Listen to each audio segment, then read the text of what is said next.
নমস্কাৰ, মোৰ চেনেল চাই থকাৰ বাবে ধন্যবাদ। এই মুহূৰ্তত আজিৰ দিনটোত গুৰুত্বপূৰ্ণ খবৰ লৈ আহিছোঁ আপোনালোকৰ মাজত, আৰু এনেধৰণৰ খবৰসমূহ পাই থাকিবলৈ আমাৰ চেনেলটো ছাবস্ক্ৰাইব কৰি দিব আৰু ভিডিঅ'টোত এটা লাইক কৰি দিব। দিব লৈছে আজিৰ দিনটোৰ বিগ ব্ৰেকিং নিউজ।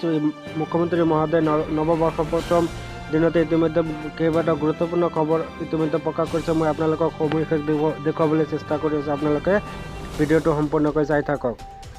বনভোজ SOPক লৈ মুখ্যমন্ত্ৰী হিমন্ত বিশ্ব শৰ্মাৰ বৃহৎ ঘোষণা।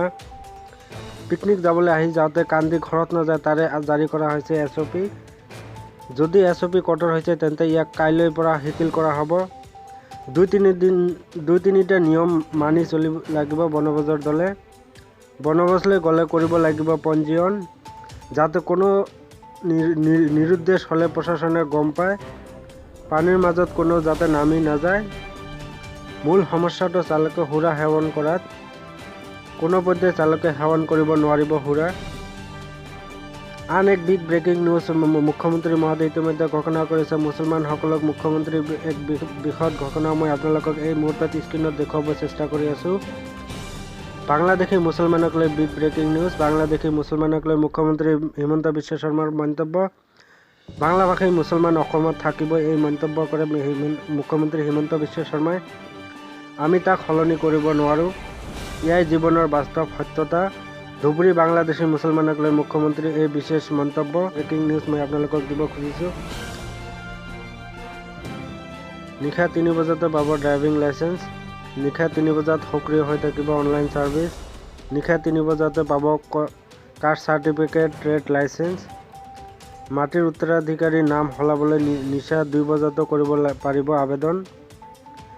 DTO অফিচত কোনো কামৰ বাবে যাব নালাগে, যিকোনো সময়তে কম্পিউটাৰৰ পৰা কাম কৰিব পাৰিব। নিশা 2 বজাতো কৰিব পাৰিব আবেদন। সময় খৰচ কৰি DTO অফিচলৈ যাব নালাগে, এই মন্তব্য কৰিছে মুখ্যমন্ত্ৰী হিমন্ত বিশ্ব শৰ্মা। আজিৰ দিনটোত নেক্সট বাতৰিটো মই আপোনালোকক পৰিৱেশন কৰিব বিচাৰিছোঁ। ইয়াতে বিগ ব্ৰেকিং নিউজ। ৰাজ্যত LPG গেছ চিলিণ্ডাৰৰ বিষয়ে এক বিগ ব্ৰেকিং নিউজ মই আপোনালোকক দিব খুজিছোঁ। নৱবৰ্ষৰ প্ৰথম দিনতে জনতাক মাত বুলি এই তথ্য ইতিমধ্যে প্ৰকাশ পাইছে। বৃদ্ধি কৰা হ'ল ৰন্ধন গেছৰ দাম। ইতিমধ্যে বিগ ব্ৰেকিং নিউজ আপোনালোকৰ মাজত লৈ আছোঁ। তেল কোম্পানীয়ে বৃদ্ধি কৰিলে ৰন্ধন গেছৰ দাম। 25 টকাকৈ বৃদ্ধি কৰা হ'ল বাণিজ্যিক চিলিণ্ডাৰৰ দাম। বৰ্তমানলৈকে ঘৰুৱা চিলিণ্ডাৰৰ দাম বৃদ্ধি কৰাৰ সিদ্ধান্ত লোৱা নাই। এতিয়াৰ পৰা পূৰ্বতকৈ 25 টকা অধিক দিব লাগিব গ্ৰাহকে। নতুন বছৰত ৰাজ্যবাসীৰ বাবে এই মন্তব্য কৰিছে ৰাজ্য চৰকাৰে। আন এক বিগ ব্ৰেকিং নিউজ মই আপোনালোকৰ মাজত লৈ আহিছোঁ। ইয়াতে মই আপোনালোকক দেখুৱাব খুজিছোঁ নতুন বছৰত ৰাজ্যবাসীয়ে লাভ কৰিব কেইবাটাও সুবিধা। মই আপোনালোকক দেখুৱাব খুজিছোঁ নতুন বছৰত ৰাজ্যবাসীয়ে লাভ কৰিব কেইবাটাও সুবিধা। 10 টাকৈ উপহাৰ দিব হিমন্ত বিশ্ব শৰ্মাই, এই মন্তব্য কৰিছে হিমন্ত বিশ্ব শৰ্মাই। কেইবাটাও বৃহৎ ঘোষণা মুখ্যমন্ত্ৰী মহোদয়ৰ।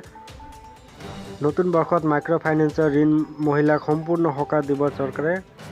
2023ত তৃতীয় পৰ্যায়ৰ মহিলাৰ ঋণ মাফ কৰিব চৰকাৰে। ইতিমধ্যে প্ৰথম আৰু দ্বিতীয় পৰ্যায়ৰ ঋণ মহিলাই লাভ কৰিছে সকাহ। জানুৱাৰীত 15,000 চৰকাৰী চাকৰিৰ বিজ্ঞাপন প্ৰকাশ কৰিব। এই মুহূৰ্তত বিগ ব্ৰেকিং নিউজ মই আপোনালোকক দিব খুজিছোঁ।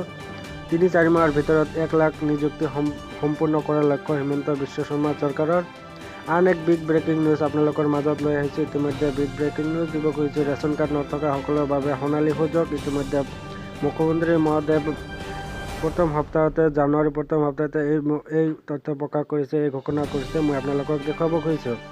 শীঘ্ৰেই হাজাৰ ৰেচন কাৰ্ড হিতাধিকাৰী সৃষ্টি কৰিব পাৰিব হিমন্ত চৰকাৰে।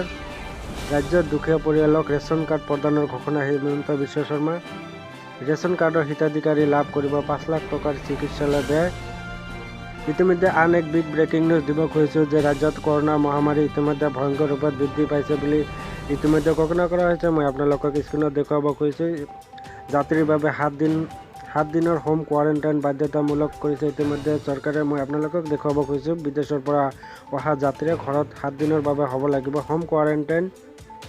বিদেশৰ পৰা অহা যাত্ৰীৰ বাবে গাইডলাইন জাৰি কৰিলে এই তথ্য কৰ্ণাটক চৰকাৰে। বিদেশৰ পৰা অহা যাত্ৰীৰ বাবে গাইডলাইন জাৰি কৰিলে। মই আপোনালোকক সবিশেষ দেখুৱাবলৈ চেষ্টা কৰি আছোঁ। অত্যাধিক কোভিড সংক্ৰমণ হোৱা দেশৰ পৰা অহা যাত্ৰীৰ বাবে এই নিৰ্দেশনা জাৰি কৰিলে কেন্দ্ৰীয় চৰকাৰে আৰু কৰ্ণাটক চৰকাৰে এই তথ্য জাৰি কৰিলে। বিদেশৰ পৰা আহিলে 7 দিনৰ বাবে হোম কোৱাৰেণ্টাইন হ'ব লাগিব যাত্ৰীগৰাকী। 7 দিনৰ বাবে কোৱাৰেণ্টাইন হৈ থকা লোকৰ ওপৰত চোকা নজৰ ৰাখিব চৰকাৰে আৰু পুলিচ প্ৰশাসনে।